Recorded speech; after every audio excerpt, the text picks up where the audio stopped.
Boa tarde, malta. Daqui fala Emanuel Tomé, também conhecido como Mr. Darklighter 66. Bem-vindos a mais um Casts of the Prophet. Portanto, hoje vou-vos então entregar a terceira e vamos a ver se é a última parte do ranking de Kingdom Hearts, senão ainda vamos para uma parte 4, o que eu não queria mesmo nada, but we'll see. Mas pronto, vamos então fazê-lo, até porque depois nós, ou neste caso eu, no próximo podcast que vou fazer, a não ser que faça mais algum game ranking podcast, até lá o que eu duvido um pouco, vou ter três convidados, ou pelo menos dois, já estão plenamente confirmados, para fazer o tal podcast especial à volta de um reboot miserável. Enquanto isso, vamos então fazer aqui o ranking. Só falta 3 jogos para fazer o ranking dos jogos de Kingdom Hearts. Portanto, siga lá. Serão os principais, portanto, só realmente sobra 1, 2 e 3. Portanto, são os main numbers, por assim dizer, que estão sorteados para mim como 3 mais acima. Portanto, with no further ado, let's start. Número 3. Well, número 3 vai ser, ironicamente, o Kingdom Hearts 3. O jogo é talvez um dos jogos mais esperados de sempre. Isto está tipo ao nível de um remaster de plataforma como o do Crash, Spyro ou Medieval, ou mesmo nível de haver um Metal Gear 5 na altura onde eles têm saído, quase ao mesmo nível de Cyberpunk.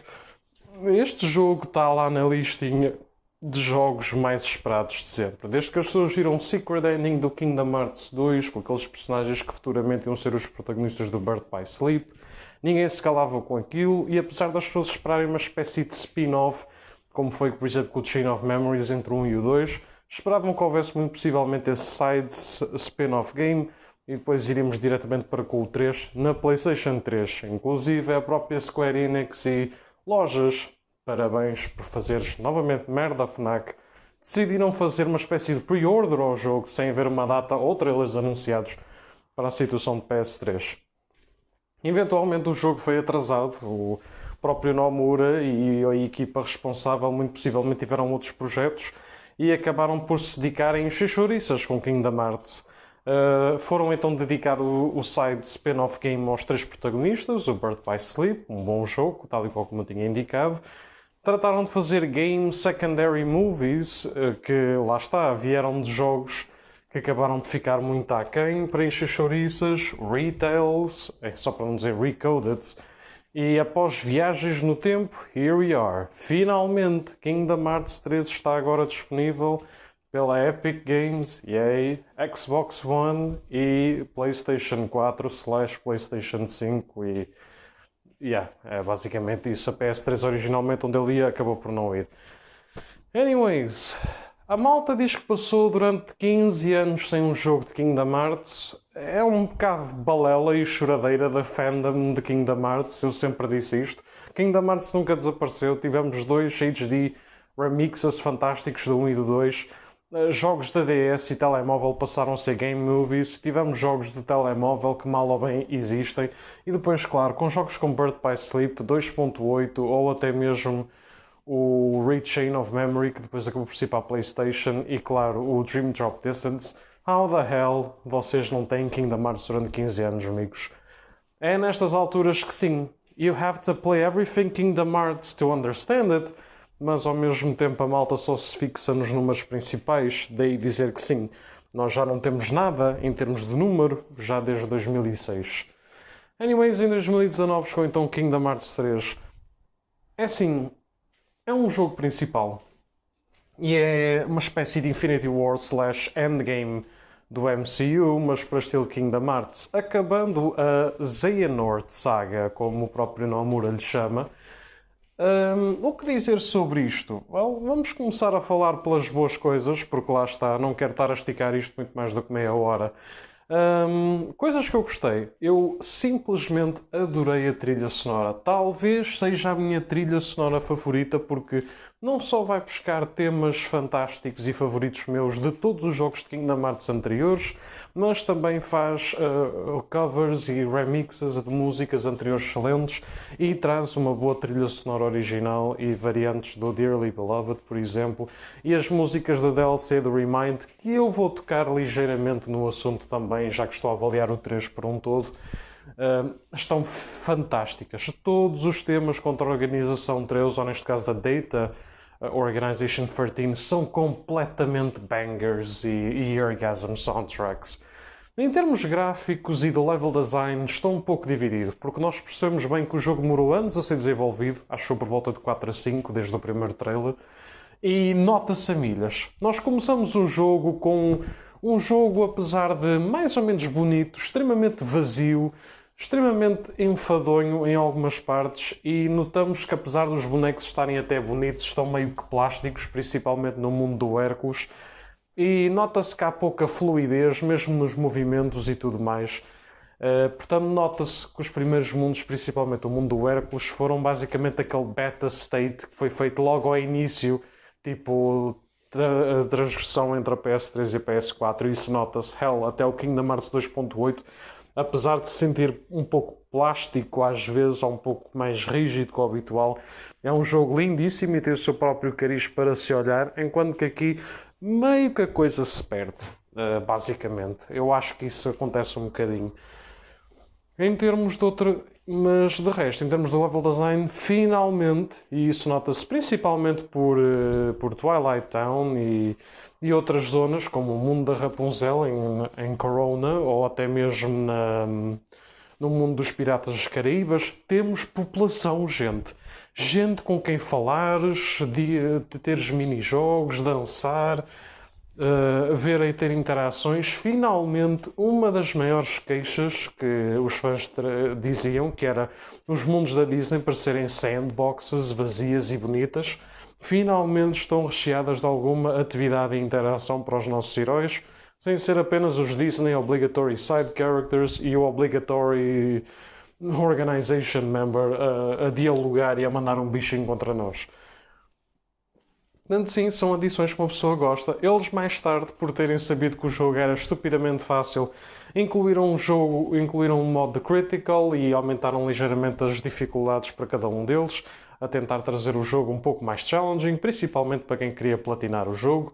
Até o Secret Boss neste jogo foi facílimo em relação aos outros. Heck, é logo diretamente o primeiro boss obrigatório da DLC, portanto, como vem, não pode ser a coisa mais complicada do mundo, visto que um Secret Boss é opcional, e os Secret Bosses, por exemplo, no 1 e no 2 são uma valente dor de cabeça.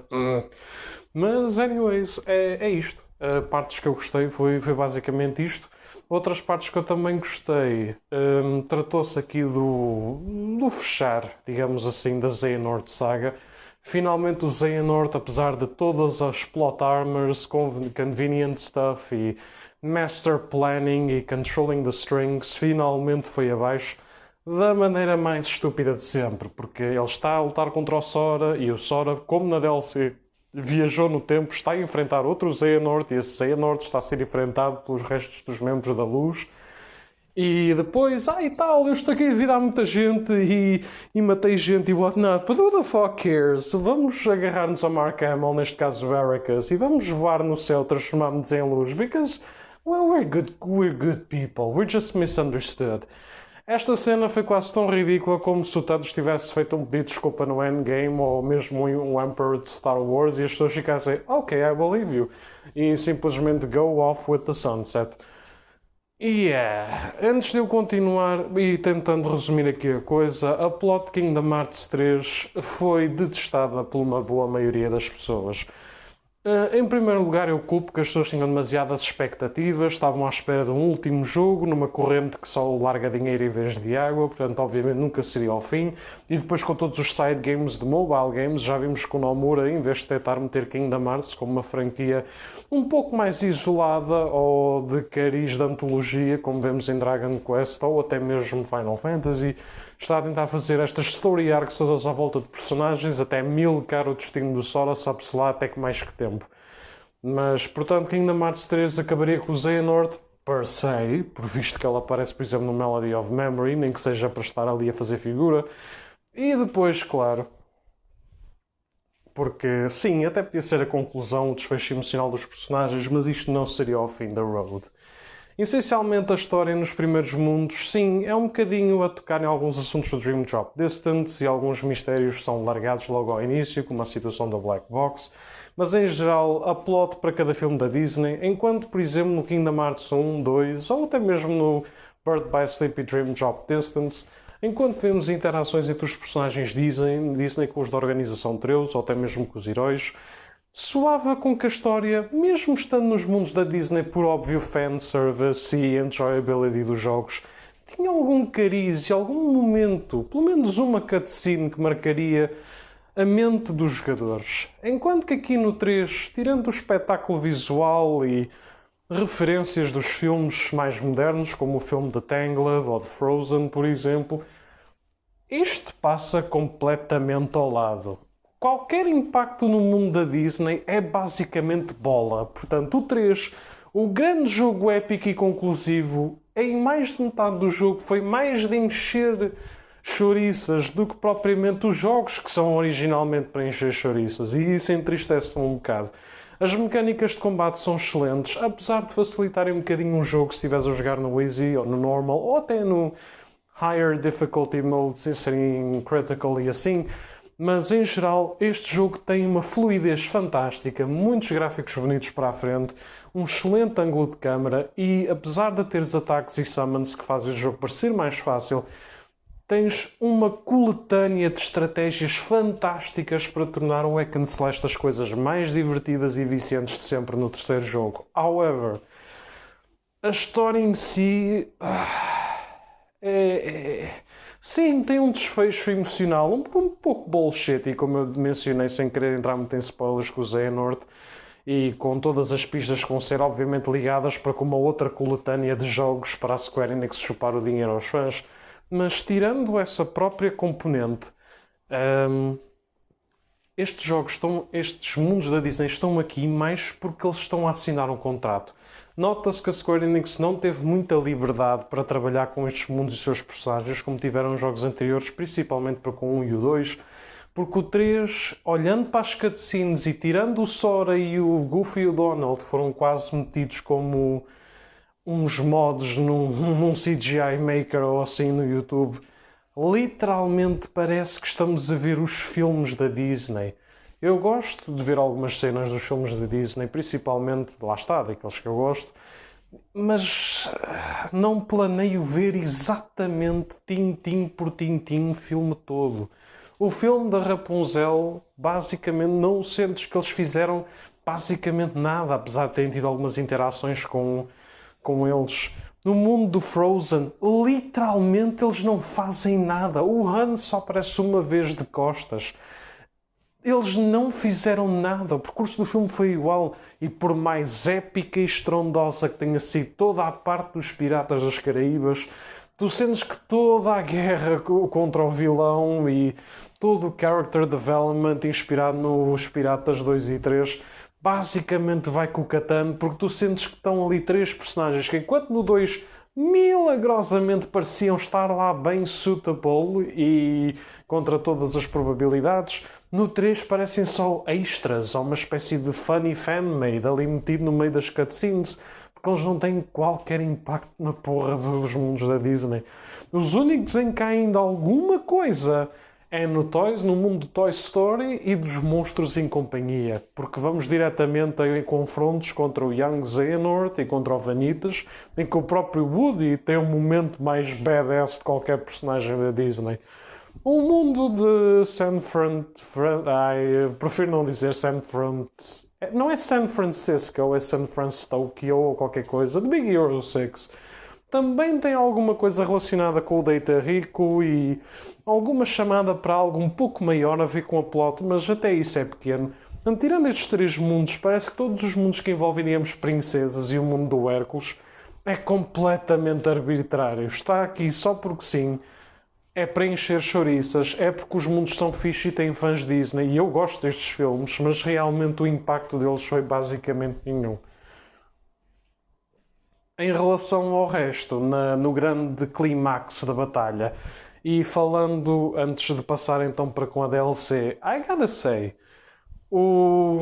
toda a cena, a secção do Graveyard of the Keyblades que vimos no Birth by Sleep, todas estas 6 horas é muito satisfatório.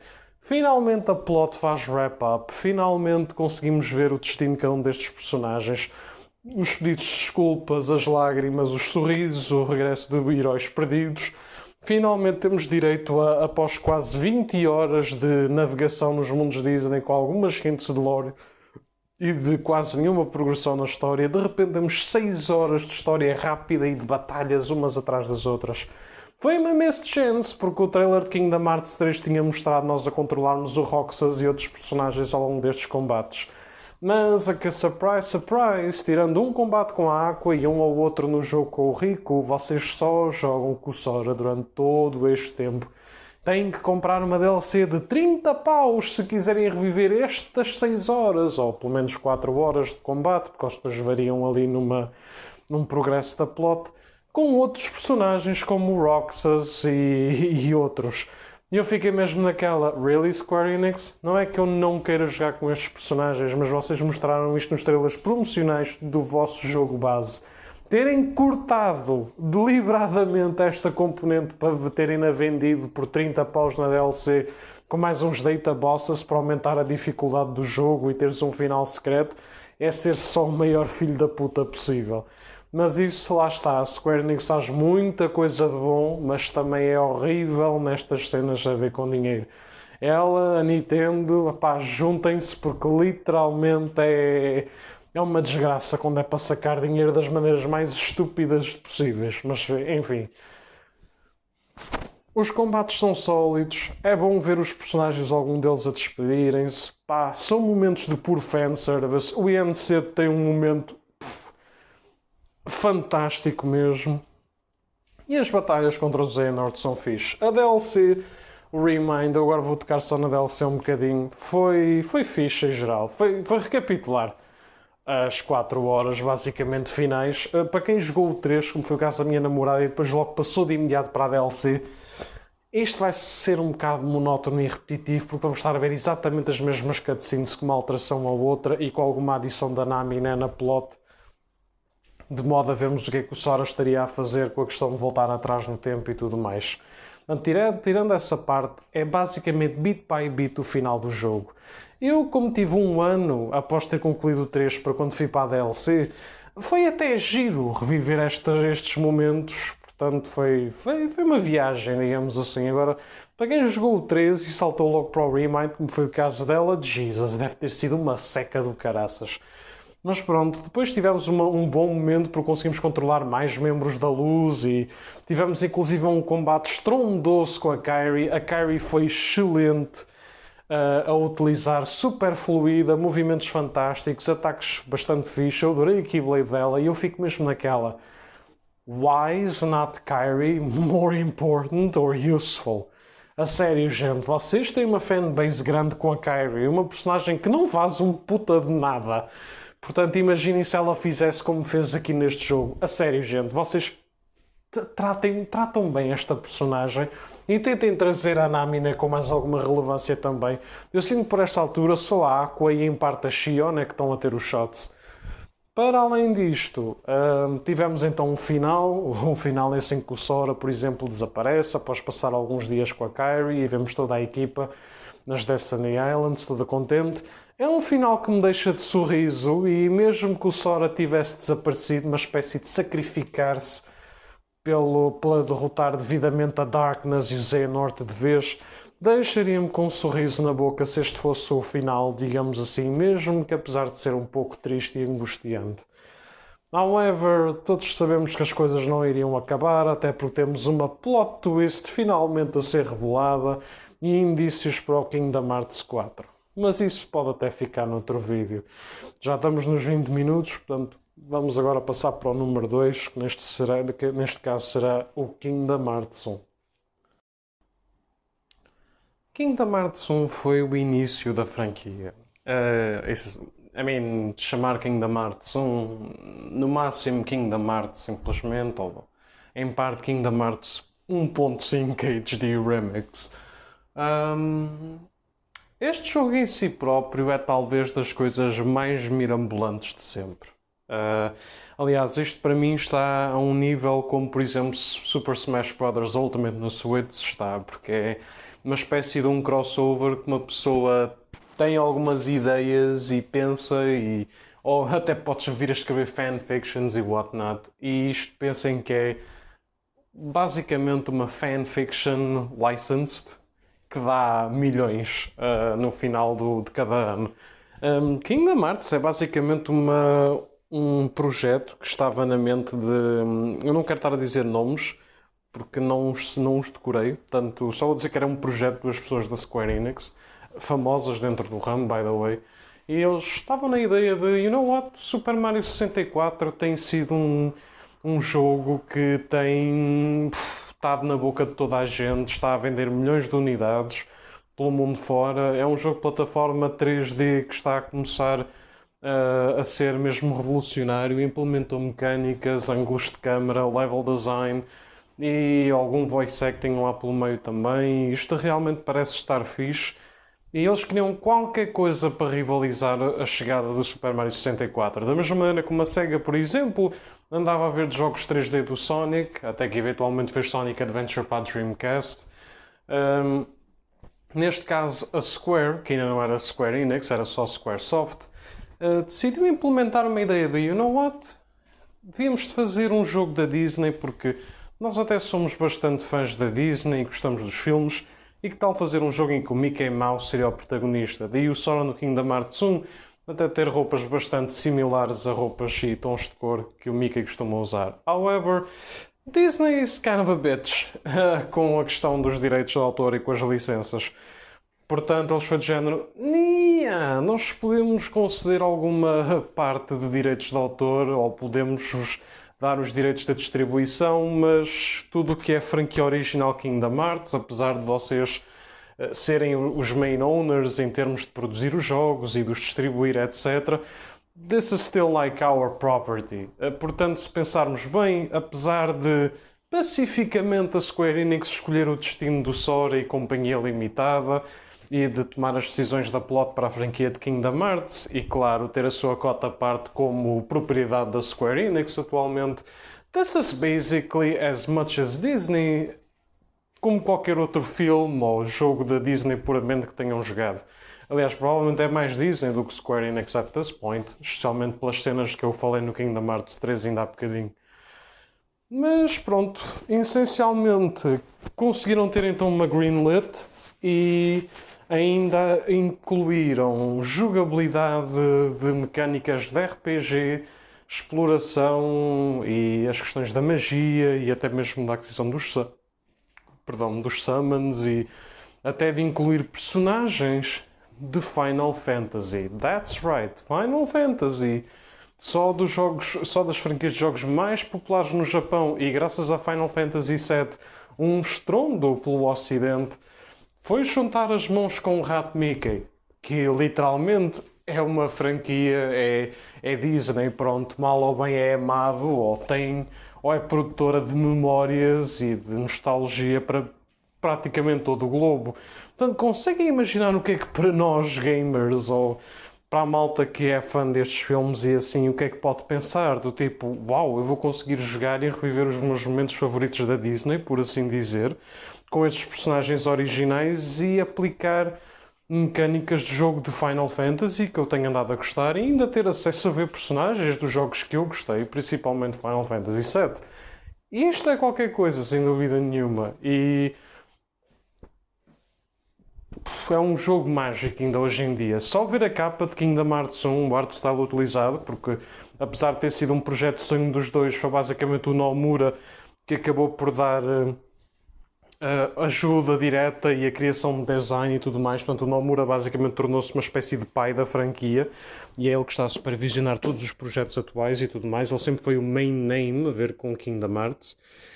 Epá, eu tive que fazer agora uma espécie de divagação introdutória para com este jogo, porque primeiro é o primeiro deles todos e honestly, how could you not? literalmente eu tenho Kingdom Hearts 1, 2 e 3 em físico. Tudo o resto eu tenho digital, por assim dizer. Portanto, eu tenho a Complete Edition do All-in-One Pack digital. Inclusive eu tenho uma cópia do 3 digital nesse All-in-One Pack. Tenho o 3 físico e tenho o 1 e o 2 físicos para a PlayStation 2 também. E oh God, qualquer uma destas capas são fenomenais. Sendo que provavelmente a 3, ou do 3, é a minha favorita. However, enquanto eu gosto bastante da capa do 2, eu acho que a capa do 1, não sei se é pelo tom de cor ou pelo art style na altura, é algo tão misterioso e místico à sua maneira. Porque isto prova que realmente o quão único era este jogo. E apesar do Nomura ter deixado um secret ending e uma espécie de um cliffhanger para uma futura sequela, eu devo dizer, foi das coisas mais arriscadas que a Square Enix e o Nomura podiam ter feito, porque este jogo, sim, que saiu na altura certa, 2002, na PlayStation 2, mas isto foi uma coisa muito arriscada, gente, porque muita gente empinou o nariz e disse mal do jogo mesmo antes dele ter saído, porque lá está, Final Fantasy e Disney juntos para criar esta espécie de fanfiction mirabolante. Já havia fóruns na internet back then, não eram tão ativos como hoje em dia, mas se virem, até mesmo nos fóruns da IGN e etc., na altura do Kingdom Hearts 1 e 2, já havia comentários algo divisórios em relação tanto ao futuro da franquia como à criação da mesma. Mas pronto, felizmente Kingdom Hearts 1 trouxe um excelente sucesso, contra todas as probabilidades, e acabou por virar um título obrigatório para quem joga na PS2, principalmente se és fã de RPG, se és fã de Final Fantasy ou filmes Disney. É o jogo talvez mais straightforward em relação à plot e às mecânicas de jogo também. Portanto, não vou tentar aqui entrar muito em spoilers nem em divagar. Eu sinto que já estive 7 minutos a divagar e a dar uma introdução e uma pequena aula de lição, factos em relação ao primeiro jogo. Mas sim, eu acho que era necessário esta introdução. Em relação aqui ao jogo em específico, pronto, basicamente seguimos o Sora, que é obviamente o protagonista, não é? A Kairi e o Rico, 3 amigos que decidem sair da Destiny Islands porque já estão um bocadinho fartos desta vida, até que de repente Darkness happens, o Sora ganha uma chave chamada Keyblade e ele de repente é procurado pelo Goofy e o Donald, que foram mandados pelo Rei Mickey à procura dessa pessoa, assim como também saber a origem dos Heartless, criaturinhas feitas pela Darkness. Também há um grupo de personagens de Final Fantasy que são uma espécie de Freedom Fighters que também andam a tentar ajudar o Sora e a Luz, por assim dizer, para derrubar esta Darkness e tentar salvar as pessoas, visto que os seus mundos foram destruídos. Which is kind of something.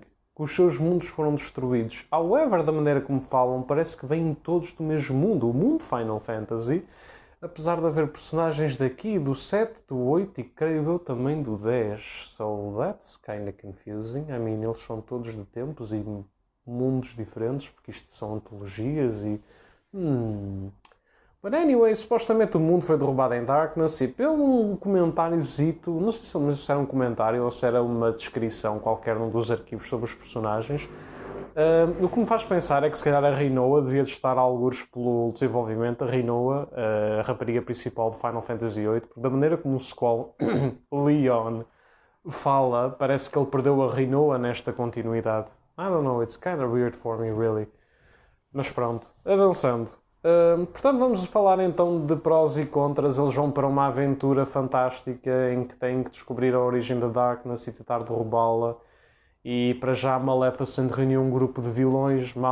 Mais tarde sabemos que o Rico vai ser possessed by Ansem, The Seeker of Darkness, que é o vilão principal deste jogo, lá está. E pronto, e lá está o Sora, o Goofy e o Donald, para além de tentarem impedir o Rico e toda esta escuridão pelos mundos Disney, têm também a ir à procura da Kairi. De uma maneira como vemos, é uma jornada de herói de filme Disney bastante comum e até um bocadinho os jogos de plataforma estilo Super Mario, do irmos à procura da princesa, por assim dizer, neste caso as 7 Princesas of Heart, que são as que têm luz e que conseguem trazer pureza e tentar derrubar a Darkness, ou então abrir Kingdom Hearts, que ainda hoje não sabemos muito bem o que é o conceito de Kingdom Hearts. Exceto o Sora, because Kingdom Hearts is light. That's it. Prós e contras. Prós. Em relação ao jogo, ele está tão alto por uma razão muito óbvia. É talvez o jogo com a plot mais fácil, straightforward, e apesar de quebrar em cliffhanger e de haver uma óbvia necessidade para sequelas, é um jogo que, apesar de tu se calhar não quereres mexer mais em nenhum Kingdom Hearts, o que eu duvido um bocado, porque o cliffhanger vai-te deixar com vontade de jogar mais Kingdom Hearts e, claro, a jogabilidade do jogo, não é? Mas se quisermos ver por uma questão apenas de e tal, vou só jogar o Kingdom Hearts 1 e nunca mais pegar em Kingdom Hearts na minha vida, well then, I guess you can do that. Apesar de eu não recomendar. É um título que eu acho que é realmente meio que obrigatório. Em termos da história é uma coisa bastante simples. Again, é a jornada do herói. Ele separa-se dos amigos. O amigo por acaso é corrompido pela Darkness. Portanto, vai ter esta rivalidade picardia de tentar recuperar a amizade do amigo e ele encontra aliados, neste caso o grupo do Squall e dos personagens da Disney, nomeadamente o Goofy e o Donald, que vão ser os seus melhores amigos nesta jornada, para ele não estar sozinho, visto que o Sora é tecnicamente um puto, que está a tentar controlar um novo poder e para nós, jogadores, isto é tudo novo. A viajar por certos mundos da Disney para fechar a Darkness e fechar os keyholes, de modo a que o Kingdom Hearts não saia para aí a destruir tudo, I guess. E, claro, para impedir os planos da Maleficent e eventualmente do Handsome Seeker of Darkness, que são os vilões manipuladores da Darkness durante este jogo. E claro, o nosso objetivo também é salvar a princesa, neste caso a Kairi e as restantes 6 princesas da Disney. Portanto, é qualquer coisa gira, é engraçada de se ver, porque realmente dá que pensar, porque é uma história bastante simples, apesar de já haver um ou outro plot hole e assim, ou alguma situação meio vaga que obriga a ler as Handsome Research Notes, que eu acho que é bastante interessante. Aliás, eu acho que sem serem Kingdom Hearts, os únicos ficheiros que eu li em jogos, ou que tentei ler todos ao máximo, provavelmente deve ter sido bem Resident Evil, Silent Hill, e quiçá um pouco em Final Fantasy, porque sinceramente, sem ser nesses, eu não me lembro. Sim, li uns quantos papéis, mas nunca foi nada que eu ficasse tipo, bora lá lê-los todos. Mais em relação, portanto, temos esses prós. A música, obviamente que é um pró. É um jogo bonito de se ver graficamente, em termos da rotação de câmara. Às vezes é um bocadinho tricky manipular a situação da câmara em certos ângulos. E alguns gráficos ambientes estão um bocadinho outdated, mas nada de mais. A PS4 corrigiu isso com o HD Remaster, ou até mesmo na PS3. Na PS2 é que já está um bocadinho outdated. Mas o jogo é bonito de se olhar. Apesar das expressões faciais dos personagens e os modelos serem um bocadinho wonky e terem uma expressão bastante rígida e que mexe muito pouco, por assim dizer, infelizmente não há muito movimento ainda de caras, mas cá ainda que se percebe. Não nos vamos esquecer do brilhante e lindíssimo CGI opening que este jogo tem. Para um jogo de 2002, he still holds up today. No opening and ending. That's something, folks. Isto é um jogo que está a caminhar para 20 anos. Ok? Portanto, é qualquer coisa. Mas pronto, pá, basicamente é isso. Outras coisas que eu também gostei bastante dos personagens em geral, de cada mundo da Disney aqui, ao contrário dos mundos futuramente que vamos ver um bocadinho no 2, mas muito mais para outros jogos de spin-off e principalmente para o 3, como já referi em vezes anteriores. Este é capaz de ser o único jogo que vivamente todos os mundos contam, nem que seja um bocadinho, tirando se calhar o mundo do Tarzan, para trazer alguma coisa nova para a aventura e para o desenvolvimento mínimo dos personagens, por exemplo. I think it works. I mean, temos os mundos que são obviamente relacionados com as princesas, como a Alice no mundo da Wonderland, ou o mundo do Aladdin, como vemos, por exemplo, com a Jasmine, por exemplo. Mundos como, lá está, no Castelo da Maléfica, num dos mundos finais, é obviamente o clímax e todo o confronto e salvamento das princesas em si. Até temos um vislumbre do Beast que nos auxilia e uma das melhores traições em que vemos o Sora desenvolver-se muito bem como personagem, como herói durante essa componente da plot. O mundo do Tarzan está ali um bocadinho mais porque sim. Then again, este é o único mundo que temos com o Tarzan, porque o Tarzan aparentemente é uma grande chatice para ser distribuído para a Square Enix, como nunca mais voltou. Glad that at least I didn't make it, porque eu sempre gostei do filme de Tarzan em miúdo, portanto, yes. Em relação ao Winnie the Pooh, também conseguimos gerar algumas interações mais amigáveis do Sora, mas também um bocadinho filler, I guess. Temos outros personagens dos filmes da Disney e até mesmo de Final Fantasy que não têm uma grande importância na plot, mas estão lá. O mundo do Hércules é principalmente para mostrar um bravery e um character development para o Sora e para os nossos heróis como heróis. E também porque serve para secret bosses and challenges and all. Sugiro já que os secret bosses aqui são uma dor de cabeça. Mas pronto, fazem-se, mas são uma verdadeira dor de cabeça. Temos também, por exemplo, o mundo do Peter Pan, por exemplo, onde temos também algum desenvolvimento da plot, e até mesmo o monstro, a história do Pinóquio, em que também temos algum desenvolvimento para o Sora e para o Rico, entre um confronto entre eles, por exemplo. Portanto, basicamente todos os mundos da Disney aqui estão minimamente na cabeça, porque todos eles têm alguma interação ao momento fulcral na plot, que ajuda a desenvolver ou os personagens ou a plot, ou então tem alguma exposição interessante. Portanto, lá está. Este é capaz de ser o único jogo em que justifica todos os mundos da Disney estarem aqui e terem alguma relevância, por assim dizer. Até o mundo do Halloween, por exemplo, eu adorei ter a inclusão do mundo do Halloween, e o mundo da Pequena Sereia, por exemplo, trouxe-nos a ideia que sim, alguns key characters, como o Rei Mickey ou até mesmo o Triton, o rei / pai da Ariel, sabem que há mundos para além dos dele, o que dá um sentido de continuidade. Por exemplo, Birth by Sleep falo por 2 vezes, o que eu acho que é bastante interessante. A música adoro. Esta composer já tinha feito música para jogos como, por exemplo, para Parasite Eve. E continua a fazer, e ainda está a continuar a fazer, um excelente trabalho com Kingdom Hearts. Portanto, eu estou a gostar bastante da trilha sonora overall também, é o normal. Em termos das mecânicas de jogo, é um jogo bastante simples. Claro que tens itens para melhorar, fazer upgrades. Tens summons, como em Final Fantasy, mas em vez de serem summons dito normais, tipo de bichos e monstros e criaturas mitológicas ou demónios, na realidade o que tu tens são summons de personagens Disney, alguns que futuramente devem aparecer nos jogos, como o Simba. É um jogo hack and slash, apesar de ter a situação de exploração à la Zoom RPG, bem como a questão do fighting e do item selection também bastante RPG. Temos as mecânicas da nave, que também lá está, que vos ajuda a viajar entre mundos. E pronto, é muito combo hack and slash heavy, mas como aqui Blade é verdade.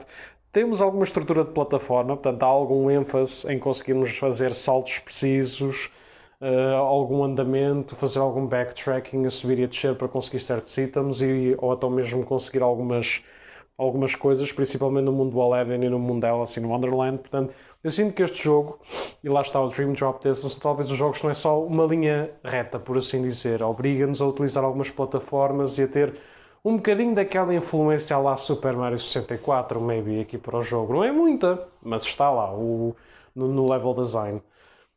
Em relação aos bosses, são fixe. O boss do Ansem no fim é puramente Final Fantasy Last Boss. Até lá, todos os bosses de Final Fantasy tinham sido turn-based.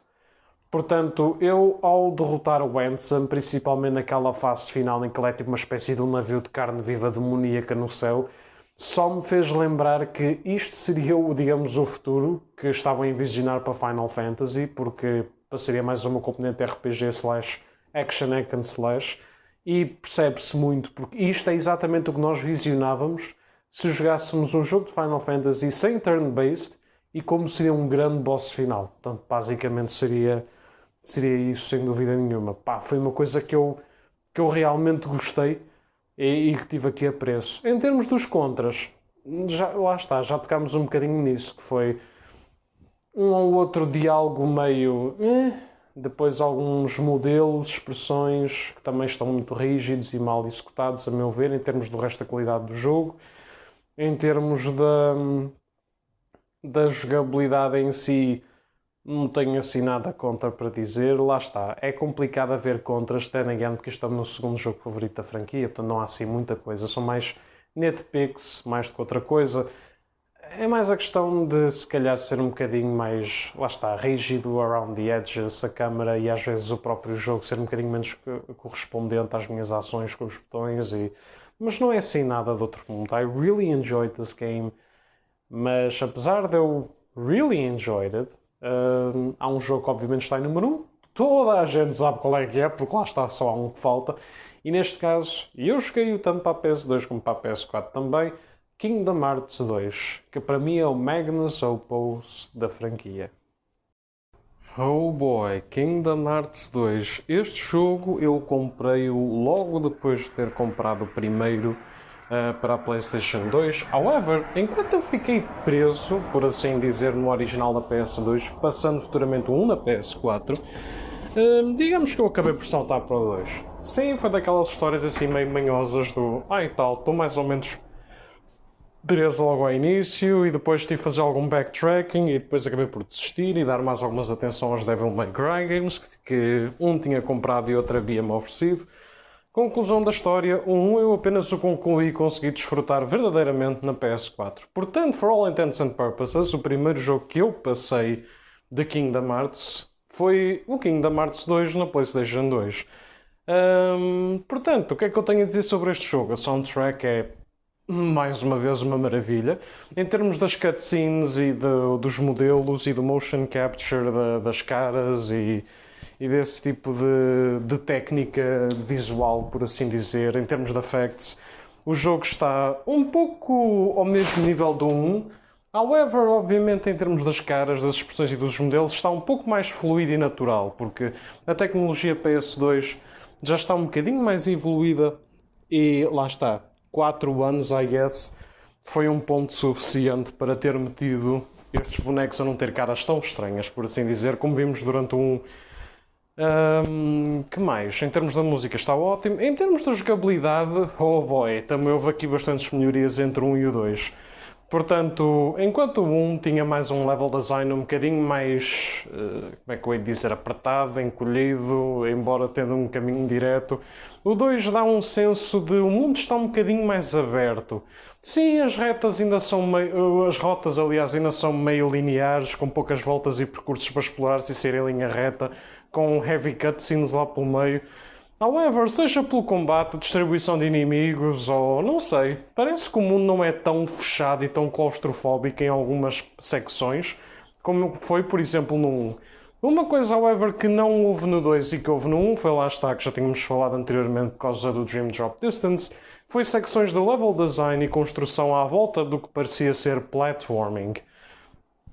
O Sora aqui tem novas roupas, novas habilidades e, sem dúvida nenhuma, novas Keyblades. Cada Keyblade aumenta um stat ou reforça outros parâmetros do personagem, em volta de defesa, magia, ataque, em previsão dos summons também.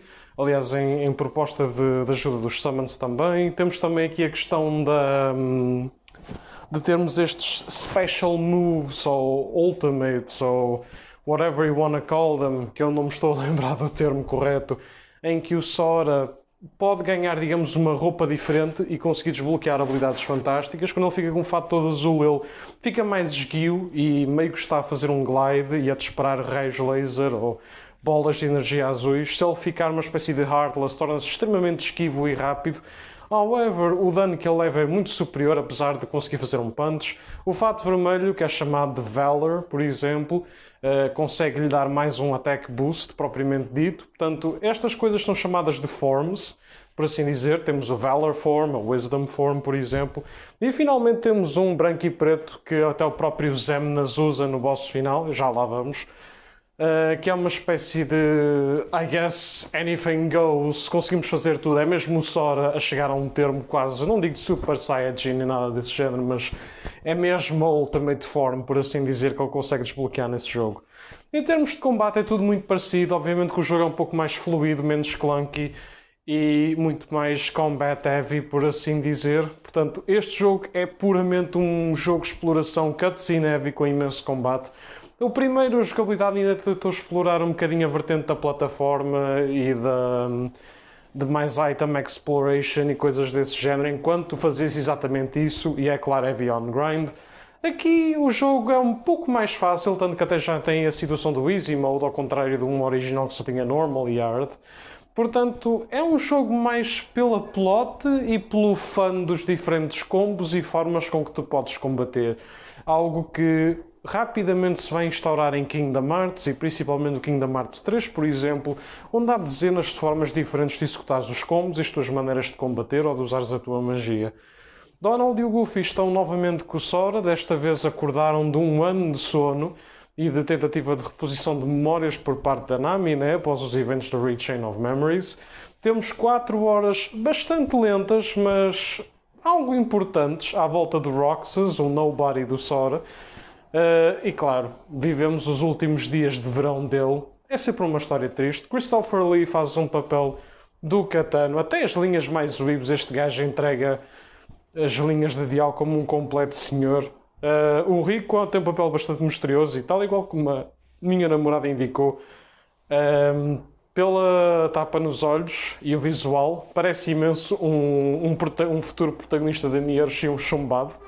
I guess that can work. A Kairi está com o melhor visual de sempre, principalmente porque ela literalmente parece uma Rinoa vestida de rosa e de cabelo ruivo. Essencialmente, a Kairi parece one-on-one uma gaja de Final Fantasy nos tempos da PlayStation 2. Infelizmente, meteram-lhe o cabelo curto outra vez, parecendo uma pita, tal e qual como parecendo Kingdom Hearts 1. This is not a good evolution, Omura.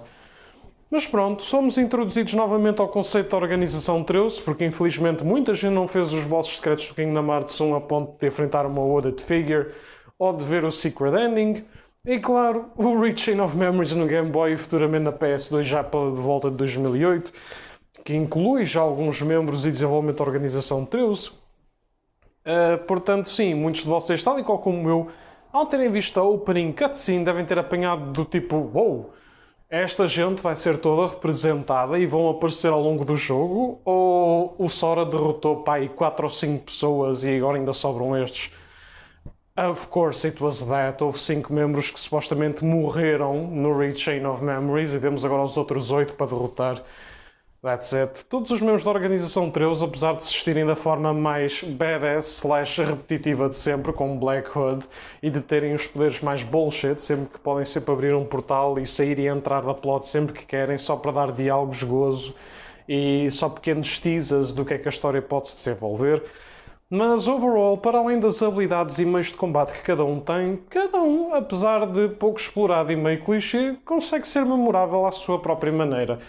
Pá, não sei, acho que deve ser daquelas pessoas que, seja a nova, seja a velha, porque lá está o Kingdom Hearts 3 implementa a nova organização Treuze, deve ser das poucas pessoas que realmente enjoys the moments and confrontations contra todos os membros da organização Treuze. I don't know.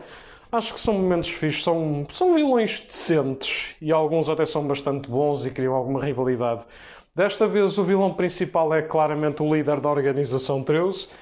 O suposto Ansem, Seeker of Darkness, foi revelado como uma espécie de Heartless do original Xehanort, o aprendiz do Ansem verdadeiro, que descobrimos, obviamente, que é um outro personagem que está aqui incluído neste jogo. E, portanto, o vilão aqui, em vez de ser uma espécie de Heartless do Xehanort, é um Nobody do Xehanort. Portanto, isto é do género Remember this big evil guy que parecia estar por trás de tudo, inclusive é dos planos dos vilões da Disney e da Maleficent? Well, fuck that shit.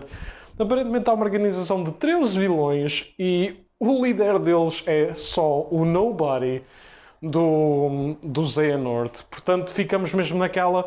Ok, portanto, ou o Xehanort está definitivamente morto e ele dividiu-se em 2, e então agora vamos ter que derrotar a segunda metade dele, por assim dizer... Ou então, obviamente, o Xehanort verdadeiro vai voltar e vai haver um terceiro, porque claro que sim. E claramente isso aconteceu, porque aqui ninguém verdadeiramente morre, I guess. Mas pronto, o Xemnas é um vilão fixe, tem um dos melhores voice actors de sempre. Eu adoro a voz smooth e meio carregada dele, pá, é bué da fixe.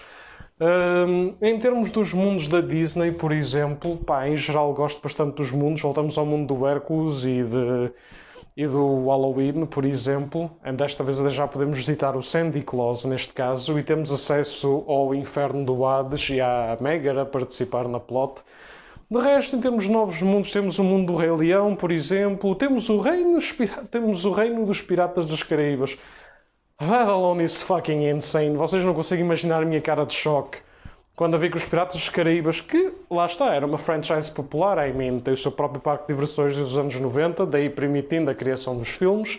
A trilogia nos early 2000s estava na rubra e até tínhamos um jogo de adaptação de Lego e jogos normais de adaptação de filme. Mas mesmo assim, imagine my shock quando eu vejo literalmente o Sora, o Goofy e o Donald no mundo daqueles piratas. E estranhamente o mundo é bastante gritty e dark e kinda dirty em relação aos restantes. Pá, é muito fixe. O mundo do Winnie the Pooh também volta. Desta vez, em vez de Transverse Town, temos Twilight Town, I guess. Ou estarei a fazer confusão entre as duas. I sometimes never know.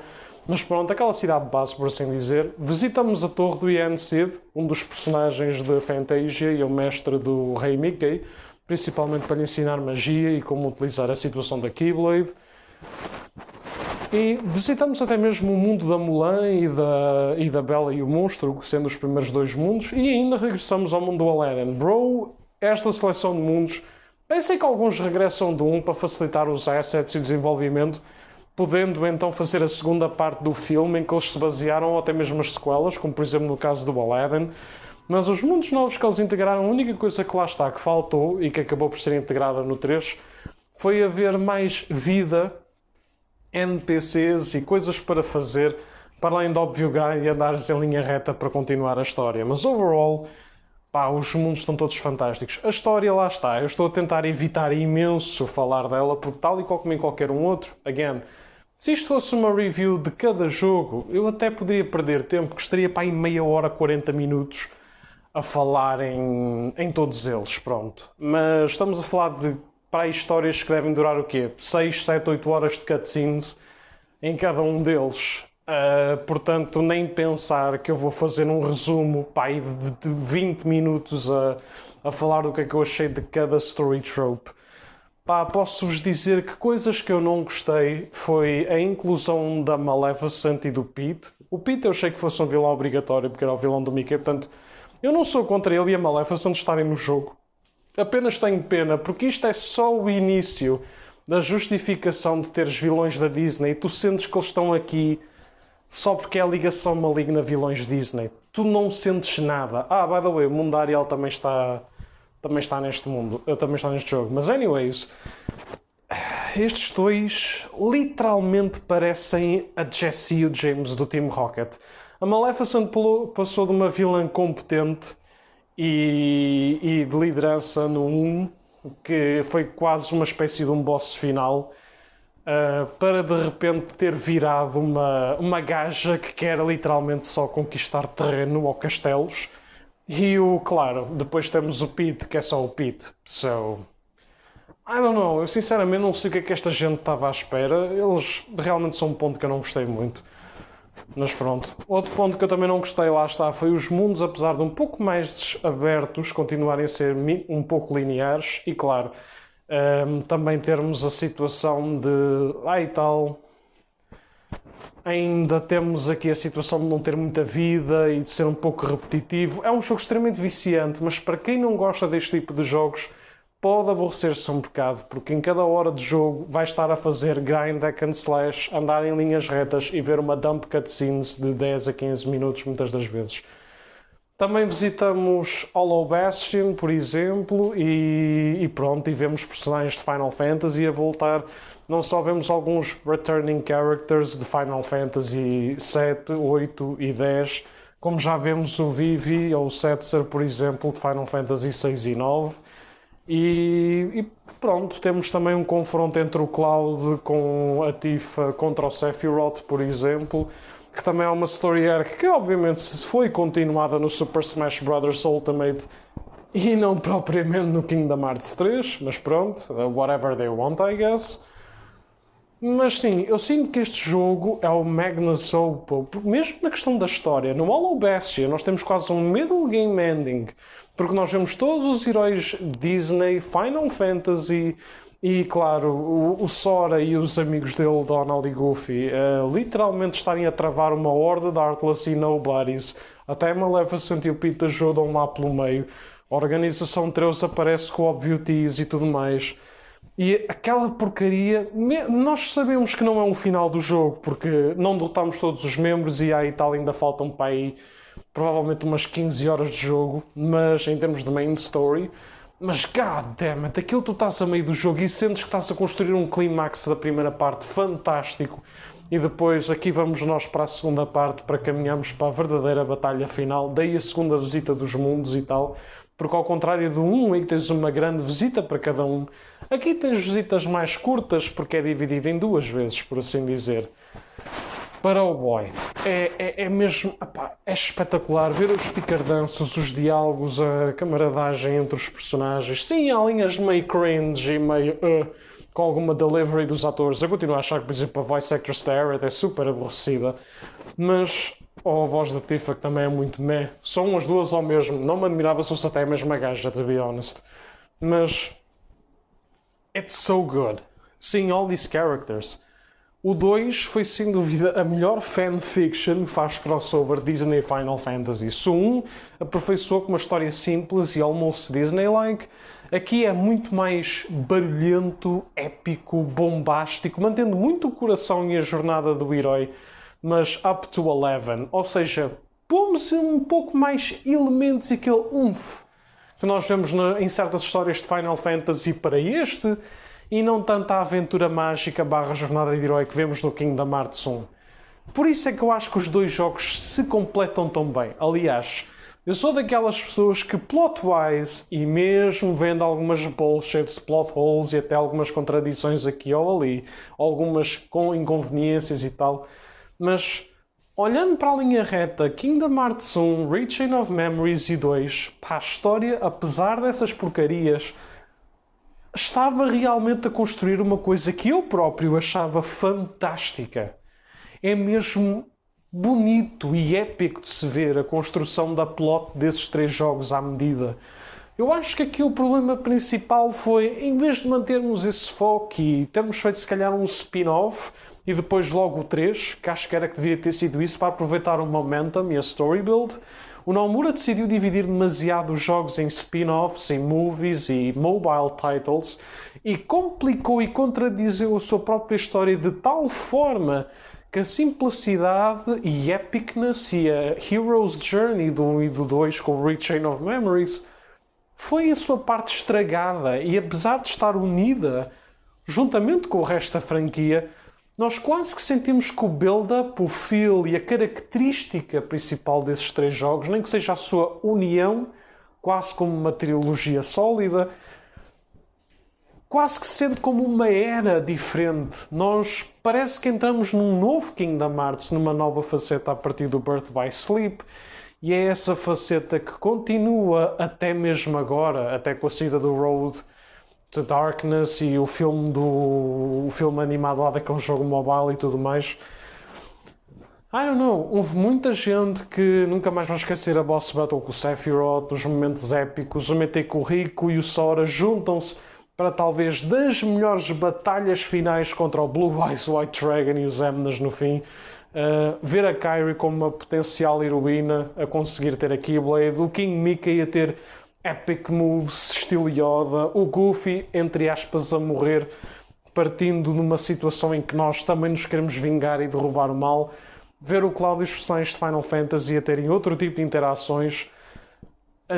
Os personagens Disney aqui estão completamente on point com os seus filmes da Disney e, mais uma vez, até interligarem-se devidamente para com a plot, unificando assim as coisas. Não são só passeios em montanhas russas para de fanservice, para depois olharmos para a história. Pois é, we got a story here. Não, aqui ainda vemos muita interligação entre os mundos Disney, Final Fantasy e a própria história de Kingdom Hearts. E eu acho que foi precisamente depois do final do 2, que por si é das cutscenes finais mais bonitas e melting de sempre. Pelo menos para mim, aquele abraço entre os 3 é fantástico. Ou entre o Riku e o Mickey também, na Destiny Islands. É só dos melhores finais de sempre. A música é lindíssima e se não fosse aquele óbvias situações por resolver ao longo do 2 que nós vemos que ficam por resolver, nem que seja porque completamos o jogo e vemos detalhes ali, uma ou outra coisa por resolver aquele outro. Se não fosse esses tight loose hands, o Kingdom Hearts 2 teria um final lindíssimo e poderia muito bem acabar a história ali, apesar de haver outros mundos Disney que obviamente queria ver, alguns personagens de Final Fantasy queriam ser incluídos e óbvios personagens no próprio Kingdom Hearts, como a Kairi ou o Riku a se desenvolverem mais. Mas, não sei. Há muita gente que pode vir a dizer mas isso é nostalgia, man. o Kingdom Hearts 2 estar em número 1 é overrated. Eu sei, é overrated. O Kingdom Hearts 2 é literalmente quase votado para ser sempre o favorito de toda a gente. Eu sei. Mas eu não sou uma espécie de carneiro do contra, por assim dizer. E se eu realmente acho que o 2 vale a pena e é o meu favorito, é impossível a mentir. Sim, tem erros, tem. Sim, tem bullshit, tem. Mas em geral é de Kingdom Hearts o jogo quase que eu chamo perfeito. Passei uma vez na PS2, em menos de um ano passei novamente quando joguei All in One Pack na PS4. É impossível dizerem que eu tenho nostalgia, porque eu tenho 25 anos atualmente. Eu passei o Kingdom Hearts 2 pela primeira vez com 23 e depois com 24 anos novamente, uma segunda vez Kingdom Hearts 2. Portanto é impossível dizerem que é nostalgia, porque eu joguei-os nesta altura. Como eu disse no início, acho eu, ou deste ranking ou do outro, já nem me lembro, Kingdom Hearts é aquele jogo que eu conheço pelo conceito, pela imagem das capas, uma outra vez quando passei no meu clerco de entroncamento ou numa alguma loja e visita. That's about it. Porque eu, infelizmente, nunca consegui comprar os jogos, nem nunca os consegui ter, até conhecer amigos que realmente eram grandes fãs da franquia, que viveram com essa franquia, cresceram com ela, e depois, claro, ter uma CEX e futuramente uma PS Store na 4 que me permitisse a compra destes jogos. Portanto, Kingdom Hearts é aquela coisa que não fez parte da minha infância. Os filmes da Disney é que fizeram. Portanto, nem Final Fantasy fez parte da minha infância. Eu conhecia a franquia, vi jogabilidade do 10 e do 12, por exemplo, mas também não fizeram parte da minha infância. O que fez, lá está, foi só mesmo os filmes da Disney. Mas está mesmo muito bom. E quando jogarem Kingdom Hearts 2 e depois se jogarem os outros vão perceber, sem dúvida isto foi o Epic Center da própria franquia. Pronto, malta, e é isto. Está feito aqui o ranking Kingdom Hearts. Finalmente vou ver se lança esta terceira e última parte, que é um pouco maior já, infelizmente. E desculpem as minhas redundâncias ou às vezes divagações. É só porque lá está, não ter um script, falar do que gostamos e não gostamos, e eu já ter jogado aqui os jogos há algum tempo, permite com que a memória não esteja muito fresca. Para além disso, também temos a questão de que eu não quero estar a fazer propriamente um resumo da plot, mas mais falar de um ou outro key moment que eu gostei e não gostei. Sem dúvida para mim estes foram os melhores jogos. Adorei mesmo. O 2 e o 1 para mim vão ser sempre os melhores. O 3, gosto bastante dele apesar de tudo também, apesar de, lá está, ter que fazer caldeira, muita bullshit que acontece no 3, mas eu também gosto bastante do 3. E é isso, malta. Portanto, finalmente, um ranking que já tem mais de um ano de ter sido começado no canal de podcast. Está terminado. Kingdom Hearts, o meu ranking pessoal, está finalizado. A não ser algum jogo novo, ou até mesmo Kingdom Hearts 4 daqui a uns anos. Se o canal ainda estiver aberto, irei falar nisso. Se não, provavelmente, a não ser que seja um podcast com mais alguém, com mais algum convidado, o tema Kingdom Hearts está oficialmente terminado aqui neste canal de podcast. Que outras franquias de jogos é que gostariam de ver o meu ranking pessoal, gente? Eu joguei imensa coisa, desde solo titles, a jogos que têm anos de franquias e de spin-offs e prequelas e sequelas. Portanto, estejam à vontade e um grande abraço para vocês todos.